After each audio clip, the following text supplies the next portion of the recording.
আমাদের হাতে আছে মাইক্রোপ্যাকের 269W কিবোর্ড মাউসের ওয়্যারলেস এই কম্বো।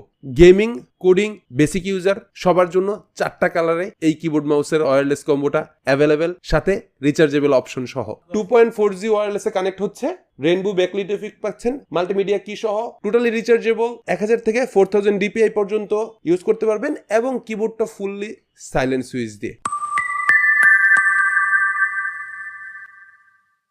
মাইক্রোপ্যাকের একটা ওয়্যারলেস কিবোর্ড এবং মাউস কম্বো, যেটা হচ্ছে KM269W, মানে হোয়াইট এডিশন, এবং এক্সক্লুসিভলি এটা হচ্ছে রিচার্জেবল একটা কম্বো। আমরা বক্স খোলার সাথে সাথে আমরা প্রথমেই যেটা পেয়ে যাচ্ছি type C to type C একটা কেবল, ফুললি 1.5 মিটারের একটা কেবল আছে, একটা মাইক্রোপ্যাকের ওয়ারেন্টি কার্ড। এই কিবোর্ডটা 1 বছর ওয়ারেন্টি সহকারে আসে, সো তারা একটা ওয়ারেন্টি কার্ড করে দিয়েছে, এই ওয়ারেন্টিটা পাচ্ছি। এবং সাথে হচ্ছে একটা ইউজার ম্যানুয়াল, যেটা হচ্ছে আপনি সব